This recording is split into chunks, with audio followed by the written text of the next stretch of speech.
Audio Jungle. Hi hello నమస్తే and welcome to news three people. Finally Varun Tej గారు నటించిన matka movie అయితే చూసి రావడం జరిగింది. మూవీ ఫస్ట్ హాఫ్ చూసిన తర్వాత అనుకున్నా బ్రతికిపోయానని, కానీ సెకండ్ హాఫ్ అయ్యాక అర్థమైంది బలైపోయానని.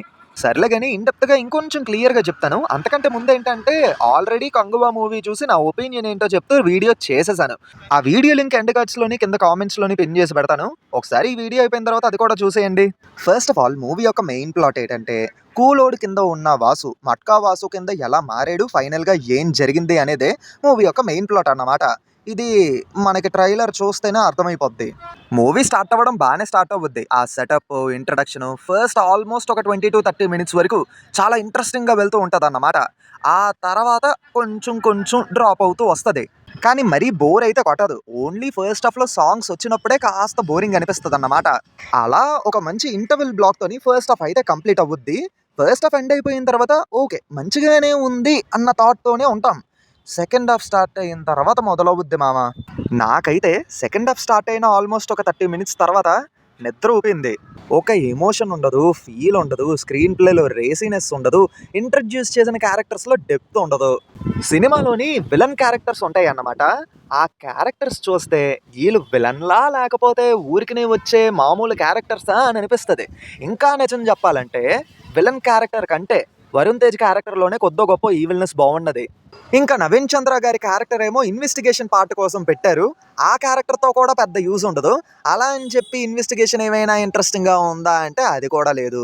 ఈ సినిమా కోసం ప్రాణం పెట్టింది ఒకే ఒక్కరు, వరుణ్ తేజ్ గారు.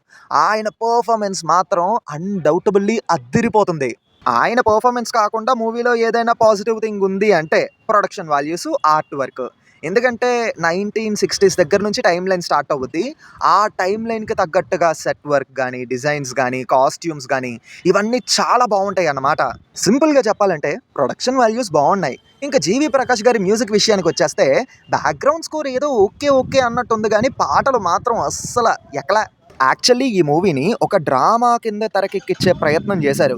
డ్రామా వర్కౌట్ అవ్వాలంటే ఎమోషన్స్ అనేవి స్ట్రాంగ్గా ఉండాలి, కానీ ఇందులో ఉండే ఎమోషన్స్ ఉంటాయి కొంచెం అంటే కొంచెం కూడా వర్కౌట్ అవ్వలేదు. పోనీ రేసీగా ఏమైనా చూపించే ప్రయత్నం చేశారా అంటే స్క్రీన్ ప్లే మరీ ఫ్లాట్గా ఉంటుంది. లిటరల్లీ సెకండ్ హాఫ్ మాత్రం బోర్ కొట్టేసింది మావా. చెప్పాను కదా సెకండ్ హాఫ్ నిద్రూపిందని. సింపుల్గా ఒక్క మాటలో చెప్పాలంటే వరుణ్ తేజ్ గారు ఆయన పర్ఫార్మెన్స్తో అదరగొడితే మిగతా సినిమా మొత్తం చూసిన తర్వాత ఆడియన్స్ బెదిరిపోతారు. ఇంకా మన న్యూస్ త్రీ పీపుల్ వర్షన్లో చెప్పాలంటే it was a red signal. కనీసం ఫస్ట్ హాఫ్లో ఉన్న ఫ్లో అయినా సెకండ్ హాఫ్లో ఉండుంటే ఎల్లో సిగ్నల్ అయినా ఇచ్చుండేవాడిని, కానీ ఆ ఛాన్స్ వాళ్ళు మనకి ఇవ్వలేదు. వరుణ్ తేజ్ గారు ఒక్కో సినిమా కోసం తెగ కష్టపడుతున్నారు. ఆయనకు అదృష్టం ఆవగించంత ఉంటే దురదృష్టం దెబ్బకాయ అంత ఉన్నట్టు ఉంది. కనీసం ఫ్యూచర్లో వచ్చే ప్రాజెక్ట్స్ అయినా వర్కౌట్ అయితే బాగుంటుందని కోరుకుంటున్నాం. అది విషయం. ఇంతటితో ఈ వీడియో సమాప్తం. మళ్ళీ కొత్త వీడియోతో మీ ముందుకు వస్తాను. Until then take care and bye bye.